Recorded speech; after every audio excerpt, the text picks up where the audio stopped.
Today on Straight Talk Africa, a look at the role of U.S. historical black colleges and universities in Africa. What impact do they have on the continent?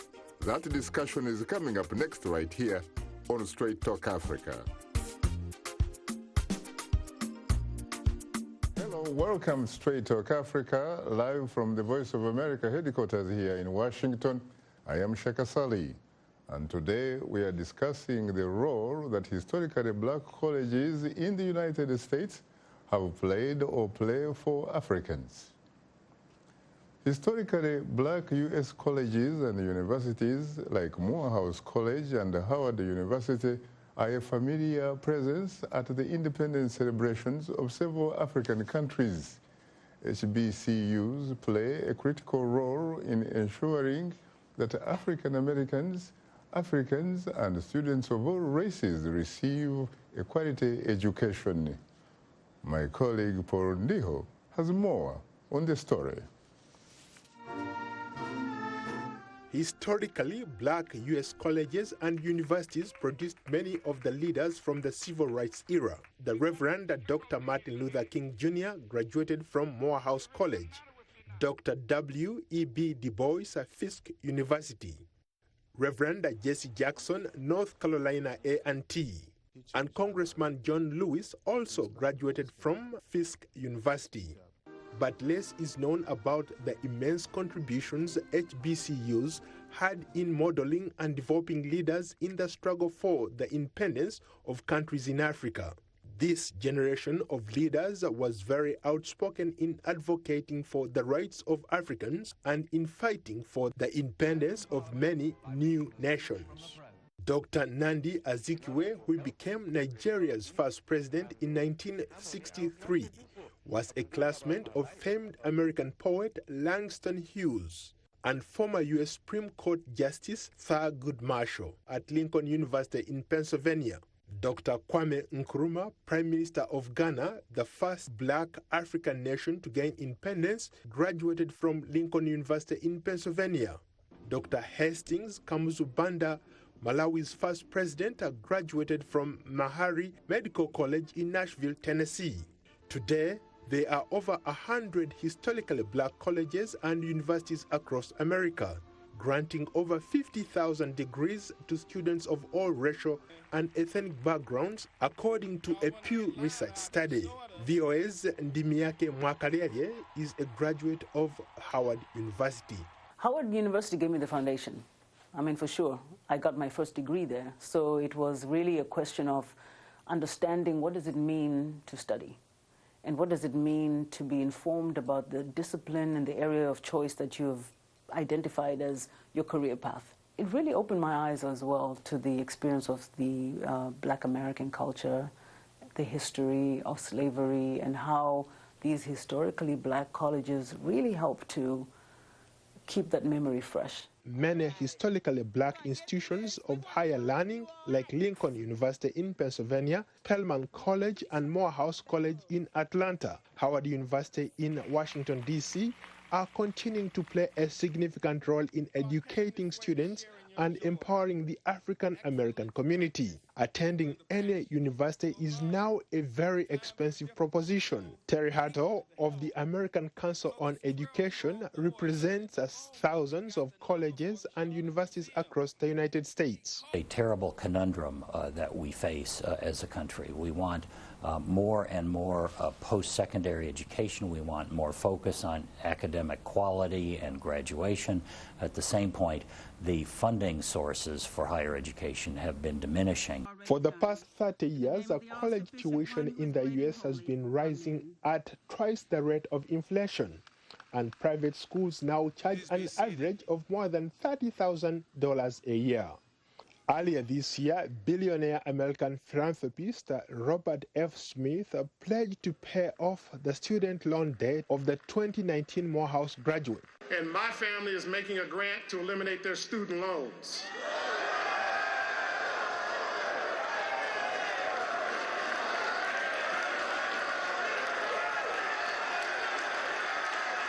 U.S. President Donald Trump is also supporting HBCUs. Historically, black colleges and universities are incredibly important institutions woven into the fabric of our history. Historically, black colleges and universities continue to be a major educational pipeline in preparing young people to serve in their chosen endeavors. Paul Liho, VOA News. Thanks, Paul, for that interesting report. Joining us today are three distinguished guests. Lezli Baskerville, President and CEO of the National Association for Equal Opportunity in Higher Education, Kwabena Boateng, founder and co-president of the African Diaspora Nation, and Yacob, Astatke, Vice President of International Affairs of Morgan State University. I have to say, ladies and gentlemen, that I am profoundly honored and exceedingly humbled to have the opportunity to host the three of you for the first time on Straight Talk Africa. Thank you very much. Thank you. Okay. Thank you so much, and I'm profoundly honored and humbled to be a guest on your program, and I congratulate you on the breadth and depth of the information that you provide to those of us around the globe who are interested in African affairs. Profoundly honored for both your compliments and support. Thank you. And let me come to you immediately. Not that you bribed me to do that. You just happened to be next to me. First of all, where exactly did you go for your undergraduate? So for my undergraduate, I went to Douglas College at Rutgers University. Douglas College was at the time the women's college, and Rutgers University had Rutgers College as an all-male college. Mm-hmm. I went to Douglas College at Rutgers University because I'm a New Jersey resident, and the cost of college was prohibitive. I have an identical twin sister who was going to college at the same time as was I, and she was going to Oberlin College, a private institution that was very expensive. I discovered that if I worked 3 jobs, I could cover my tuition and fees and make it through undergraduate college, and that's what I did. The special thing that I did beyond that was to go to the Howard University School of Law, which is the leading institution for producing justice janissaries, those who are leading in tearing down barriers, not only in America, but across the globe, using the Constitution as a transformational device to build wealth and create opportunities for all, but especially those who've traditionally been locked out. Very interesting. Rutgers, of course, is not exactly one of your HBCU, but I'm reminded of a great civil rights activist, Paul Robeson. Actor Paul Robeson. Mm-hmm. And I was privileged. One of my 3 jobs was to run the Paul Robeson Cultural Center and to engage students from the community of New Brunswick in learning about his legacy and the principles upon which he stood, and also creating a pathway for them to get into and out of college. Very interesting. Paul Robeson, of course, was not only what we just talked about, but he actually also mentored, while living in London, some of the pioneer independence leaders of Africa. We're talking about the Kenyan founding president Jomo Kenyatta. Yes. Mm-hmm. We're talking about Nigerian founding president Nnamdi Azikiwe. Mm-hmm. And we're talking about others, of course, the Osajefo, Dr. Kwame Nkrumah, the kid from Crawford. Yes. Very interesting. Now, talking about Crawford, Kwabena, you happen to come from Ghana. Yes, I do. Very interesting. So where did you go to your undergraduate? I came from Akosombo International School in Ghana, then through Achimota School, which happens to have been where Dr. Kwame Nkrumah went, and Agri was also there as vice principal. Then I showed up at Florida A&M University in Tallahassee, Florida. Now, when you talk about Akosombo, did you come with some kind of or aspects of hydroelectric energy? So that hydroelectric plant, the world-famous hydroelectric plant in Ghana, is one of the singular initiatives of Dr. Kwame Nkrumah and HBCU graduate. So I I'm a beneficiary of that vision. My dad worked for the Volta River Authority. He was the director of engineering and also director of generation systems in the Volta River Authority. So I have seen the enormous linkages between HBCUs, those founding leaders, some of the legacy projects that they implemented, and the connection of me being a beneficiary. So this is really deep and personal for me. Very interesting. I was telling you, of course, before we came on air, that I had the opportunity to visit Florida A&M in Tallahassee. I see. Back in the late 70s, when I was an undergraduate at the State University of New York Open campus. I see. And you talked about, of course, Dr. Kwame Nkrumah, who happens to be an alumni of HBCU.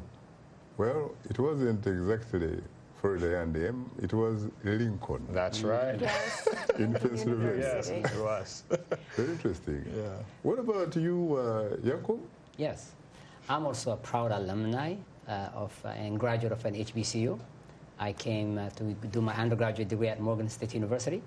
So I did my bachelor's degree there, and then I left for 2 years to get my master's at Johns Hopkins University. So I stayed in Baltimore. Then I returned to Morgan State to become an instructor and lecturer, and I also did my doctorate. So I have 2 degrees from Morgan State University, a bachelor's degree in electrical engineering, and also a doctorate in engineering degree. And I've been teaching there for the past 25 years. Very interesting. Producing more African-American engineers who are helping currently in the pipeline of the country. Very interesting. You talk, of course, about Morgan State University, and I said just before we came on air how I used to know it as one of those great colleges and universities that produced world-class sprinters. Mm-hmm. You come from Ethiopia. Yes. And Ethiopia, of course, is known not for producing world-class sprinters, but world-class middle distance and marathon runners. Yes. We're talking about Abebe Bikira here. Sure. So were you on a scholarship because you could probably contribute athletically also to Morgan State University for some reason? I did some running growing up in Ethiopia. The most I've done was half a marathon. But when I came to Morgan, I was more focused on education. And after I finished my first semester, I had to go to the School of Engineering, the dean, and talk to him about giving me a scholarship, but not on athletics, based on merit. And I had a very good GPA, and I convinced him that if he gave me a scholarship, I would return the favor by tutoring my classmates and other students. So I became a tutor for the School of Engineering. And actually, I started a program called Operation No Fail, which at that time, any student who came to that program to get tutored will not fail any class. And most of my students never failed. And that's really where I got my passion for teaching. And after graduation, I said, now that Morgan invested in me in getting me an education, I'm going to return to Morgan State and teach. And I've been teaching for more than 25 years. And I'm proud to say that I have touched at least 1,000 electrical and computer engineers in the last 25 years. Wow. And they are all around the world, in the U.S., working and in different areas. Are there some in Africa? A lot in Africa. Congratulations. Yes. Lezli, let me come to you again. So what are you doing as we talk? What are you doing right now? Have you remained faithful and loyal to HBCU? I've remained faithful and loyal. I consider my service for HBCUs and the students and the community that is represented by HBCUs as my ministry, my calling. There's nothing that I would rather do, and I'm privileged and humbled that I've been able to meld my passion with my profession. So right now, I'm serving as president and CEO of the National Association for Equal Opportunity in Higher Education, NAFEO, which is the nation's only membership and advocacy association for the entire community of 106 historically black colleges and universities, and roughly 50 predominantly black institutions. And our association represents them before judicial judicial bodies, administrative bodies, legislative bodies, with corporations and foundations, telling the remarkable story about HBCUs and their transformative power. But for HBCUs that are graduating disproportionate percentages of African ancestry persons in the growth and high needs areas of the nation and of the world, we could not have an excellent and diverse workforce as we are aspiring to have. But for HBCUs, we would not have an African-American middle class. The African-American community has a $1.3 trillion after-tax income. So HBCUs are punching above their weight in creating leaders, followers, people who are well prepared for corporations, public service, and the entire gamut. And I love to tell the story and provide the data. People think about HBCUs and they often think about the rich history of HBCUs, and that's important to know. But the contemporary story of their excellence and how 3% of American colleges and universities are graduating 42% of African Americans who get graduate degrees in the sciences, technology, engineering, and mathematics. 3% of American colleges and universities are graduating 50% of African ancestry persons who go on to be education professionals, 80% of African ancestry judges, 40% of African ancestry persons in the 116th Congress, 40% of the blacks in the United States Congress this year are alumni of HBCUs. And so they're graduating people who are serving quietly and making tremendous impacts, and those who are leading corporations, foundations, and America. I guess you might also add that when the report talks about punching above its weight, it probably talks about how that type of quality education is really reflected in the manner that graduates of those colleges and universities are world class. Absolutely. They are world class, and that's evidenced wherever they go. The important thing is about their service is that while they may choose to serve in any manner of places, the data suggests that HBCUs are graduating disproportionate percentages that also go into service, that also are giving forward. And so in your intro, when you showed Brother Smith, who went to Morehouse and relieved the students of their debt this year, and yes, he appealed to the graduating class to follow his example and to give forward.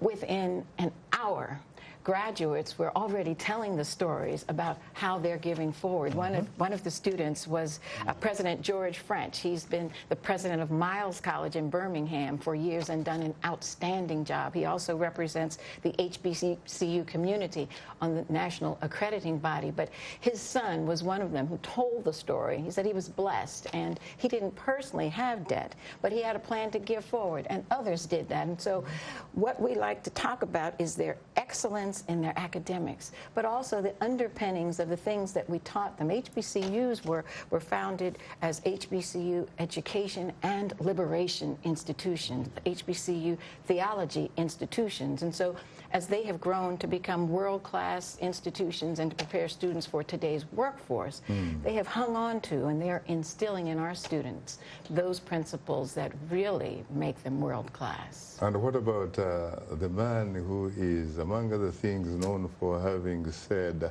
that I have a dream that one day my children will be judged by the content of their character and not the color of their skin.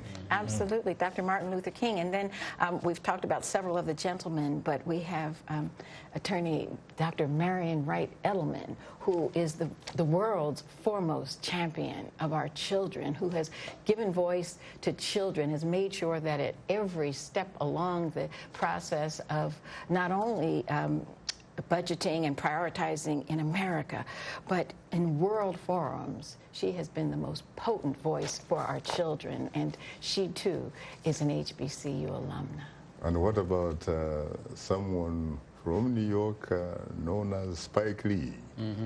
Absolutely, absolutely. So the list goes on, and we get pride and we stand a little taller and we can market those whose names are really well known.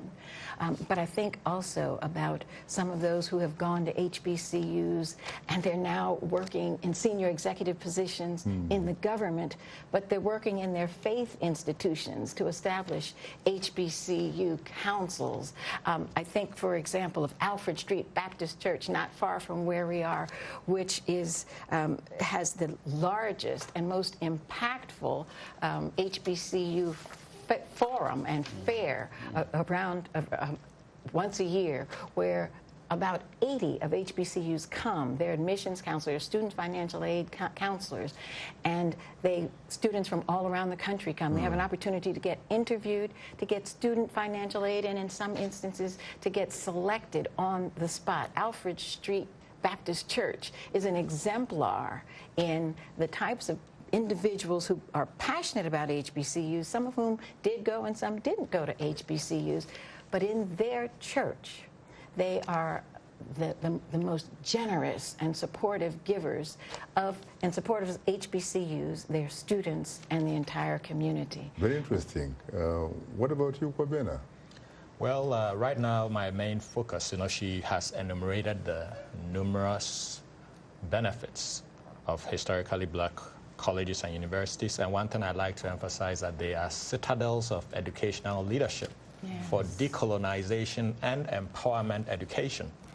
The history bears that out. Nkrumah, Azikiwe, Hastings Banda, and on and on. And for some reason, all of those somehow tell you, or you read somewhere, that in some way, shape, or form, they may in fact have been inspired by, among other people, Marcus Garvey. That's right. Yes. But Marcus Garvey was not an alumni of that club. Yeah. That's right. Yeah. I mean, the HBCUs became kind of centers of excellence, right? Atlanta, probably in the early 1900s, had, we could easily say, the most intellectual black population in the world. And they were intellectual epicenter. Yes, epicenter. Just like the Cape Coast to Ghana. That's right. The way the Cape Coast was before the Achimotas, came up in Accra. That's right. So one of the things I'm working on right now is a lot of people from Africa don't make this connection. More than 90% of Africans don't know what HBCUs are. They don't see that connection between where they are today, the formation of the African Union, and this legacy. So recruiting sometimes becomes a challenge. People think they're not going to institutions which do excellent work, like Lezli enumerated. So that's why we have the HBCU Africa Homecoming Initiative, 400 years after the first enslaved Africans are supposed to have arrived in English America. Tell us a little bit more about that homecoming. Yeah, so 400 years ago, in August 1619, the first enslaved Africans arrived on the shores of Jamestown, or Point Comfort, Virginia. Virginia. Right? And we know what has ensued since then. We went through a period where their very humanity was challenged. And HBCUs are fashioned from that legacy of empowering people who were told by a system that they weren't dignified enough, right? So when we talk about HBCU contribution, it's about reversing the impact of that system and that culture, and that's why Lezli was telling you that Howard alums in law. It is empowering people. Absolutely. It is about sharing. Absolutely, and that's truly what being African is all about, right? One thing I've never forgotten is that I was a very little kid in a little town by the name Kavale in southwestern Uganda. And I had an uncle who was going to a junior secondary school called Kigezi High School. And he came running, shouting the name of James Kwejiri Agre, Agre of Achimota. Yes. And I said, who is this? Tell us a bit about James Kwejiri Agre. Well, James Kwejiri Agre is the first Gold Coaster, which later on became Ghana, I know to have attended an HBCU. He was known as the father of African education at the turn of the 1800s into the 1900s. He attended Livingston College in Salisbury, North Carolina. And he had such a tremendous impact. You know, he went as a student, became a teacher, a minister, and then joined the Phelps-Stokes Commission, which Lezli will tell you was a contributor to even the founding of the National Federation for Equal Opportunity in Higher Education. He was the first vice principal of Achimota School and a mentor to Kwame Nkrumah, a mentor to Nnamdi Azikiwe. And, you know, when Ghana had its independence, one thing Nkrumah said was, a greater than Agri is here. That was his reference, and I'm sure Agri was comfortable with that because, you know, we have MS-DOS, you have Windows, and within every generation, you expect it to get better. Even Christ said, you should do greater things. Agri was so smart, so intellectually and environmentally friendly, to the extent that, in fact, when he was working for the Phelps-Stokes Fund, the architects of apartheid in South Africa took a liking for him. Absolutely. I mean, they were amazed once he had the opportunity to speak. And he had this powerful short narrative, which I recommend for everybody, about the eagle that will not fly. And it's the story about, you know, eagles which had been raised like chicken, which had been fed the food of chicken, and how a naturalist chanced upon that and told the owner of that setup, hey, that bird over there is an eagle. And the owner said, no, but I have raised it to be a chicken. And he was like, no, it's right. So that is a powerful story. It comes down to him saying, hey, you fellow Africans, you are eagles at heart. Through colonial paradigms, slavery, and all that, the system has told you, you are chickens. Spread out your wings and fly. It's a powerful story. And because of that, the award, you know, we have a high award for HBCU stakeholders who are making a significant impact from a global perspective. We call it the Transcendent Order of the African Eagle. And that award will be awarded to the president of Morgan State University, Dr. David Wilson in Ghana, on August 2nd. Yes. Why? Because of the impact he's had. You know, David, you know, I said transcendent, right? David Wilson was a key contributor to getting about 1,000 scholarships from China for HBCU students to get global exposure. Very interesting. A lot of HBCU students have not gone outside of this country. I mean, black students generally are less than 6% of the population, which goes for study abroad. And the transformational impact of study abroad is so huge that when you deprive people of access to that, you really impact an opportunity for them on a long-term perspective. And he identified that. He did some great work along that line. And the good news is Morgan State is on the verge of, should I tell them? Yeah, it's okay. He said on the verge of establishing a campus. Could very well be the first HBCU. In fact, they are the first HBCU that close. Very interesting. Right? And of course, again, Kwabena Agri was so remarkably liberated to such an extent that during those days, I mean, the UN is talking about the Millennium Development Goals, for example, and one of the keys are gender equality. This man, he talked about how education should not discriminate in favor of gender. That's right. He talked about, for example, how if you teach a boy, you end up with an individual, a man. But that if you teach a girl, a woman, you end up with a nation. A nation. Powerful. Correct. Would you believe that? Powerful. Absolutely. Particularly within that context Exactly. of the late 1800s. If you look at the cultural context, for him to be so liberated in mind that he was advocating for women. Yes. And one of the main ideals of Achimota School, where he was the first vice president, was that equal opportunity for boys and girls in education. We were one of the first co-ed educational institutions. All the others in Cape Coast were a lot of boys' institutions. So Agri's legacy, was amazing. I have had the opportunity to address the students of Achimota on that beautiful campus. On that point, though, I just need to give a shout out to the young ladies on the HBCU campuses.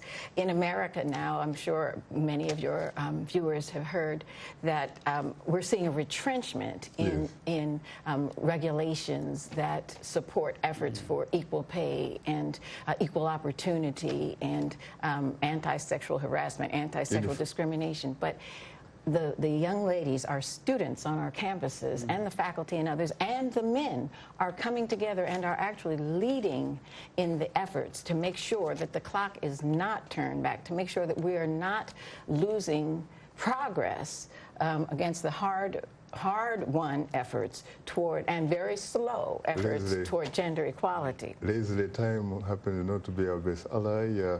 Let's go for Yacob to see. Yacob. Yes. Your reaction so far? Yes, I mean, this is an exciting, fascinating discussion. And we're also excited to be a partner with the HBCU Africa Homecoming Initiative.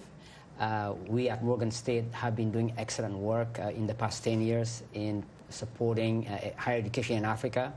Myself, in my previous role as a professor in electrical engineering and associate dean for the School of Engineering, we've been going back to our home country, bringing the diaspora together and supporting the knowledge exchange and capacity building in so many areas, including my home country of Ethiopia. We, for example, helped the formation of the African Engineering Deans Council, and that's through working with the Global Engineering Deans Association. So we've been doing a lot of excellent things in Africa, and currently we have a project with an organization called Teach and Serve for Africa, where we also go back and bring the diaspora back to Africa and supporting the continent in capacity building and knowledge exchange. So we were excited that we met Kwabena's team. We are looking forward to working strongly with them in support of their vision of making this HBCU homecoming a reality. And to say that Morgan is in support of this initiative. Some of the audience of Straight Talk Africa in Africa are young people, are students, are people who would want to turn themselves into something useful. Do you have, for example, opportunities at your institution that they can look to? Do you have any scholarships, for example, any fellowships? Yeah, actually, well, scholarships and fellowships for students are based on competition, so they are competitive, and we don't usually set aside scholarships for specific type of students. But we have we have hundreds of students from Africa who come to HBCUs, including Morgan State University, who have been studying. And like I said, I myself am a student from Africa who benefited from the support and guidance that we got from HBCUs. One of the visions we have of opening a campus in Africa is the fact that a lot of African students who want to have higher education aspirations and opportunity in America or in Europe have a problem coming because of the visa. The visa. Of course, the cost of education is very expensive. So our vision is if the students in Africa cannot come to America to get the education, we can take the American education to Africa. Really? Make it available. And that's what we're discussing with Kwabena and his team. So if we can give them an American education, an American degree in Africa. By opening, for example, satellite campuses? Yes. And we're in discussion to see if we can make that happen in Ghana. So when students have that opportunity now, having a visa or having 3 times the cost of education is not an issue anymore.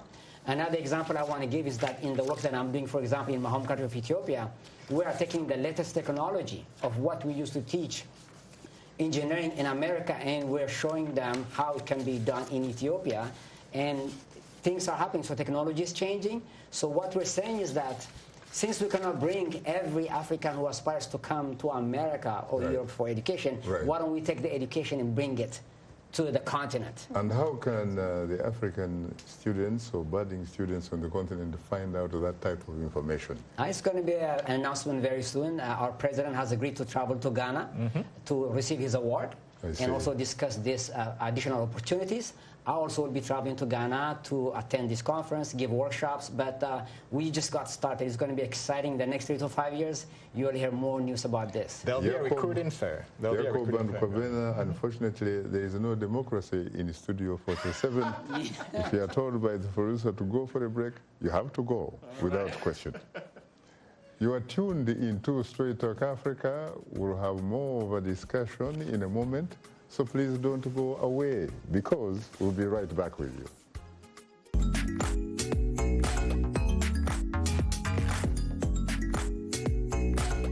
On Our Voices, we're talking about the news and issues you're talking about, sharing stories of development and growth across Africa, around the world, and in our lives. Topics that inform, empower, and change the rules. It's time for Our Voices with me, Haiti Adams Fitzpatrick, and Hadiza Kiari, and Ayan Bior, and Orion Itangi Shaka. It's time for Our Voices.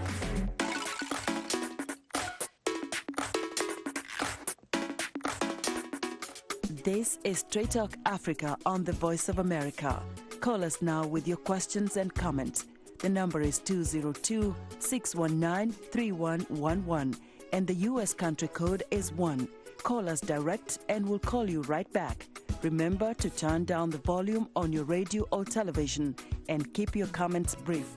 Now back to Straight Talk Africa.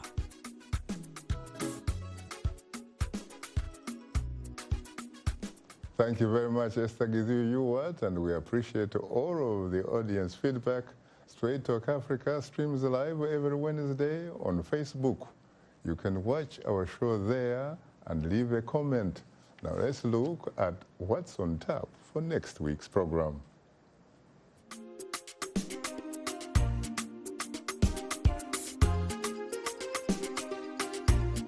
On the next Straight Talk Africa, after months of violent protests in Sudan, a preliminary power-sharing agreement has been reached between the forces of democratic change and the Transitional Military Council. Sudan in transition on the next Straight Talk Africa. Today we are discussing the impact of historically black colleges and universities in the United States on Africa. Our guests are Lezli Baskerville, President and CEO of the National Association for Equal Opportunity in Higher Education, Kwabena Boateng, founder and co-president of the African Diaspora Nation, and Yacob Astatke, Vice President of International Affairs, Morgan State University.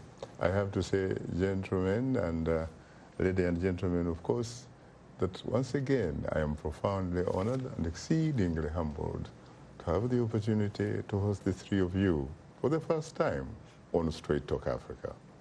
Thank you. You're most welcome. Yes.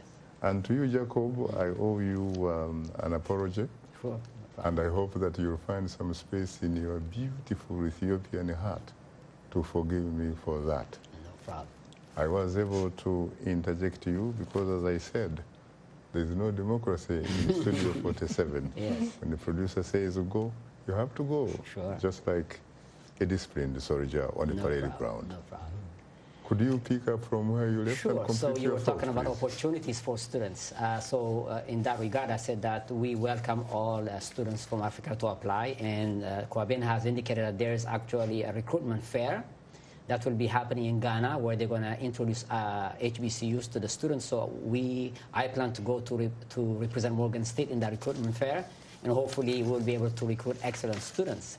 But while we're on the topic, I actually have another opportunity that I want to mention. I know that Straight Talk is seen all over Africa, and I know I'll be getting lots of emails and calls for this one. Really? But Morgan has received a $2 million grant to provide support and training in blockchain and cryptocurrency. And this is a fund that came from Silicon Valley, and the vision there is to allow HBCUs not to miss out on this new technology of blockchain, cryptocurrency.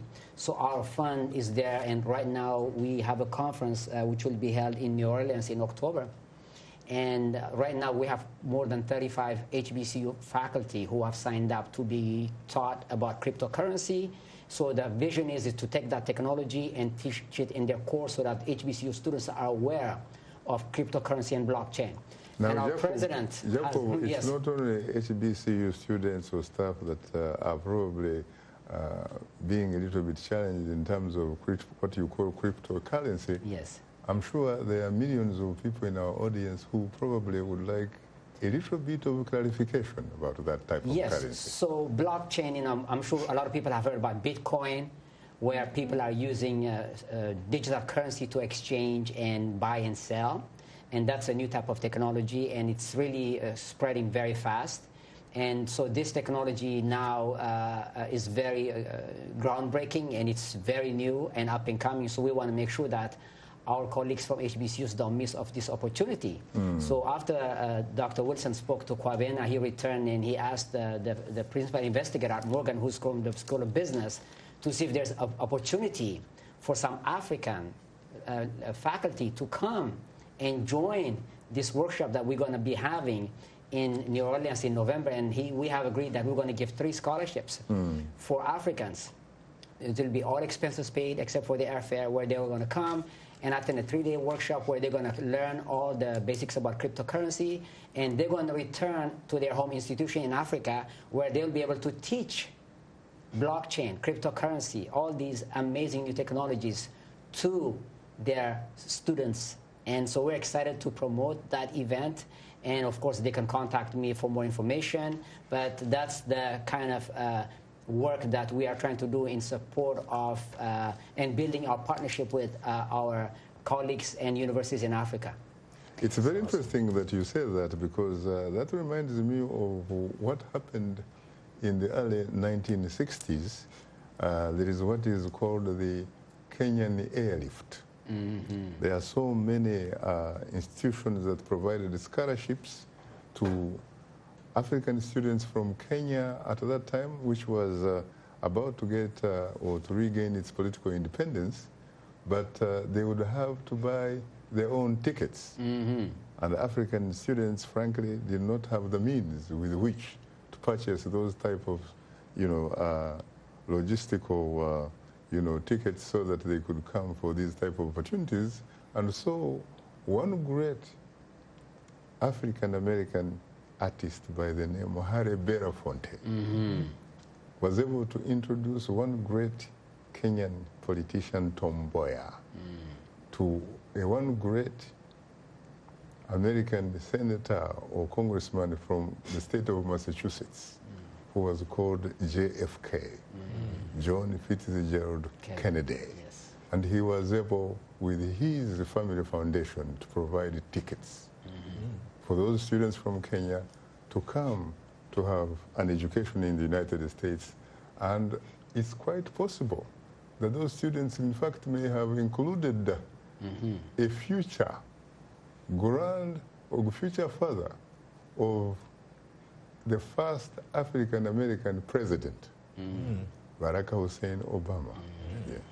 Interesting. Is it possible that there could be a good Samaritan or a good Samaritan corporation or whatever that could somehow buy some of those tickets? Yeah, that's what we hope so. And I thought we're going to work closely, very hard with Kwabena to make that happen, so that the cost of the airfare should not be the reason why these faculty members, this is not for students, this is for faculty members who could come and join us. So we're excited to work together, and definitely we will be more than happy to work with anyone who will be able to support that airfare.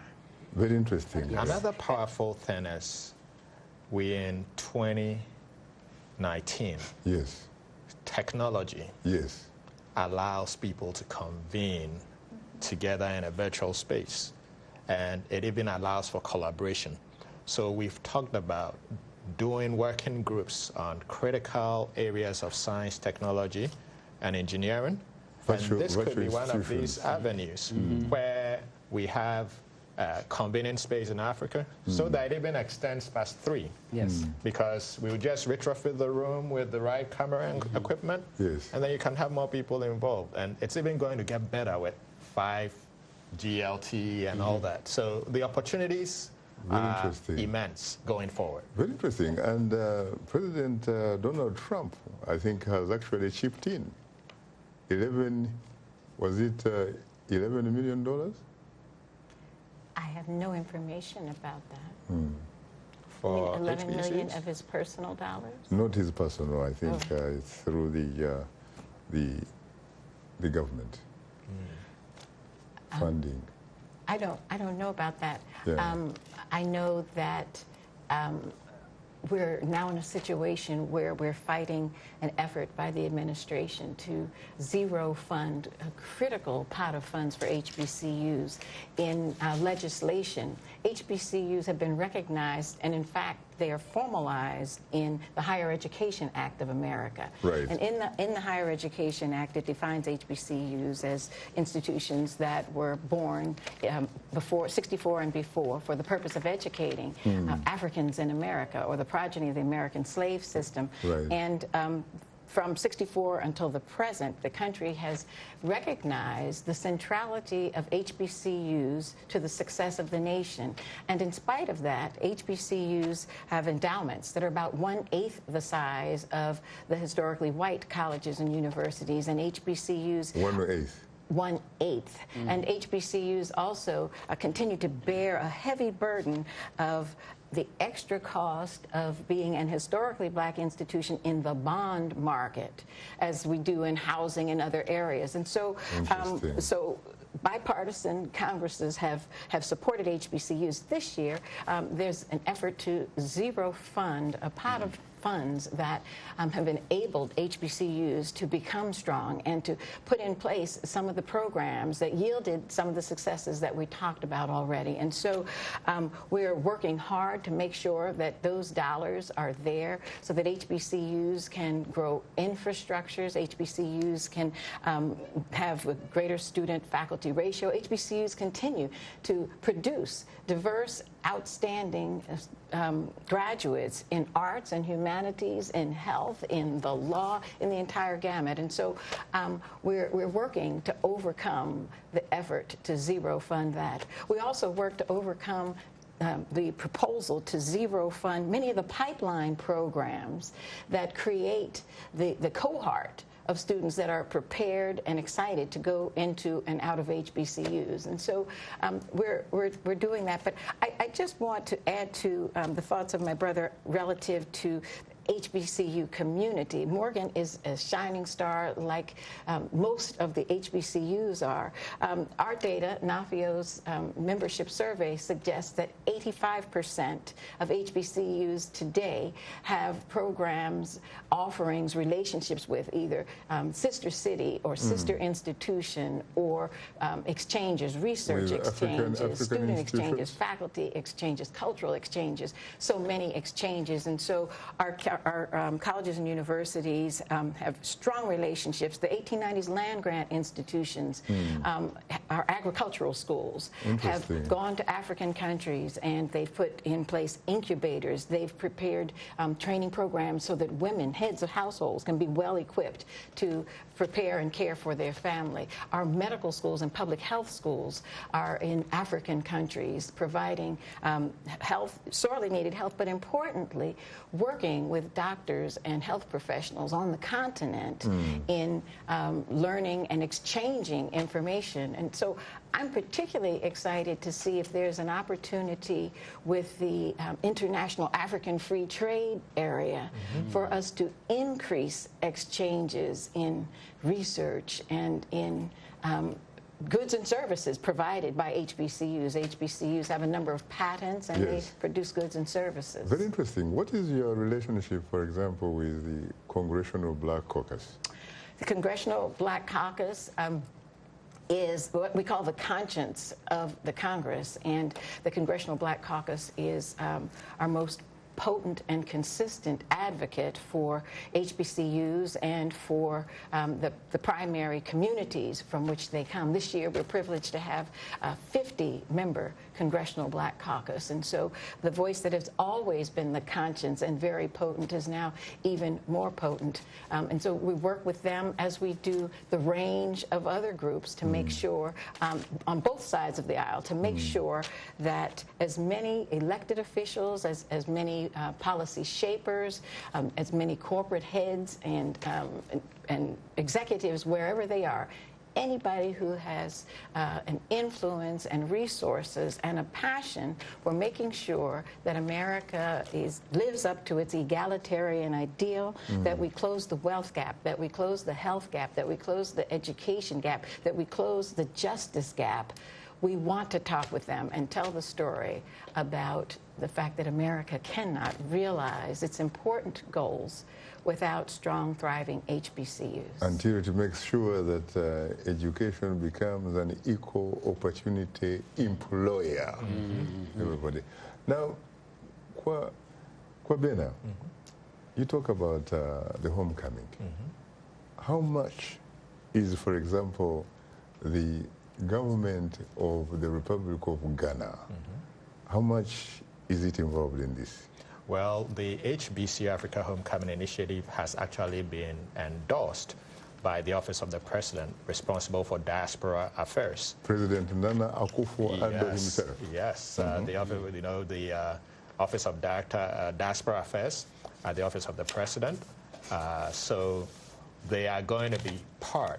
Once we get there, they're going to be part of the events. They're going to receive some of the dignitaries that we're going to be sending in. And, the president declared this year the year of return after the 400-year history. And, individuals going and visiting, it's transient.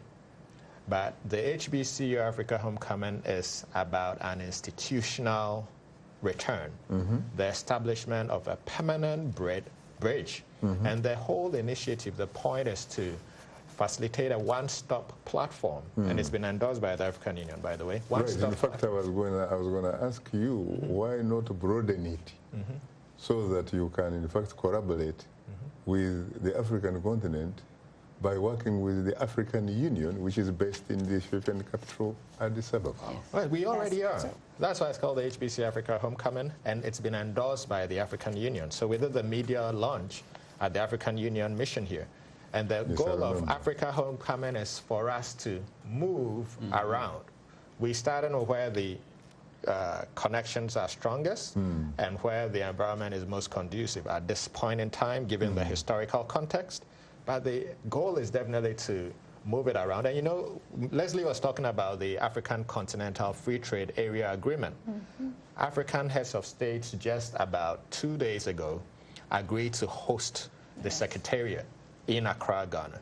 Terrific. So there's going to be great synergy between Morgan's initiative to establish a permanent campus, satellite campus in Africa, and its proximity to the Secretariat for the African Continental Free Trade Agreement. So we essentially talking about a center for Pan-African trade and investment, and Morgan playing a leading role in that. Very interesting. Kwabena, we do have a very rare opportunity for being a little bit more democratic.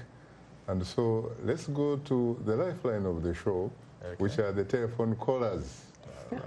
And good evening, Mr. Chibirango from Uganda. You're most welcome to Straight Talk Africa. Mr. Chibirango, can you hear me? I'm afraid that the line seems to be environmentally and technologically unfriendly. Could you please complete your thought? Yes, so the sighting of the Continental Free Trade Area, which, by the way, is a historic, unprecedented move by Africa to establish a common market of 1.2 billion people and potentially $3 trillion economy. It is unprecedented, and having HBCUs integrated in that ecosystem actually presents options for students, even from here. And the AU's position is, if you are a descendant, or you came from Africa and you live outside Africa, you are a member of the African Union. You are African. Right, yes. So you know, it was your founding president, Dr. Kwame Nkrumah, who once said that he was not an African because he was born in Africa, but rather he was an African because Africa was born in him. So transcendent. So transcendent. Very interesting. What about you, Yacob? What are some of the challenges that you have met so far, or you anticipate? Yeah, I mean, challenges Africa, like I said, is going through its growth and development. It has a very young population. I'm sure you're aware that, close to 50% or 60% of the African population is under 25. So where there's challenge, there's opportunity. And for us, it's the fact that we at Morgan State want to play a leading role in bridging the gap between what is happening in Africa and what's happening with African Americans in the USA. I see. And the vision we have is how do we play a critical role in making sure that the Africans from the continent and the African Americans from the USA and the diaspora can have a way of working back and forth, and providing the support for the continent. And we really are excited about playing a key role in that area. I see. And so you wanted to say something? NAFEO, yes. NAFEO is privileged also to be a partner with the HBCU Africa Homecoming. And in response to your question about the Africa Union, Ambassador Arikana, we had the official announcement at the African Union headquarters, and she's very committed, and we're excited to working with her. But NAFEO, as the voice for blacks in higher education and the membership of all the HBCUs, we want to focus on the potential of the African free trade area. The $3.4 trillion economic bloc, Continental Free Trade Area. Free trade area. Arguably the largest trading body, I think, since the World Trade Organization. And so there's a $3.4 trillion block. If you add the $1.3 trillion economic block of Africans ancestored in America, we can take it even higher. And so while they're going to have celebrations and they're going to have student recruitment festivals, NAFEO is hoping to have discussions about 4 specific areas where we can agree with African countries to work collaboratively. So at the end of 5 years and 10 years and 15 years, we can grow collectively in closing, as I suggested, the education gap, the economic gap, the wealth gap, the health gap, the justice gaps, those gaps. So we're going to bring the heads of HBCUs, presidents and chancellors and others who want to and should be at the table to talk about developing a plan, and then come from the August convening to Washington, D.C. in December, which will be the 50th anniversary celebration of NAFEO, to talk about establishing specific markers and measuring the movement so that Africans around the globe can move forward together. Well, unfortunately, time happens not to be our best ally. And on that note, thank you very much. And our guests, of course, today were Lezli, Baskerville, Kwabena, Boateng, and Yacob Astatke. Thanks to our audience for tuning into Straight Talk Africa. In the meantime, get better, not bitter, HBCU. And please remember to keep the African hopes alive.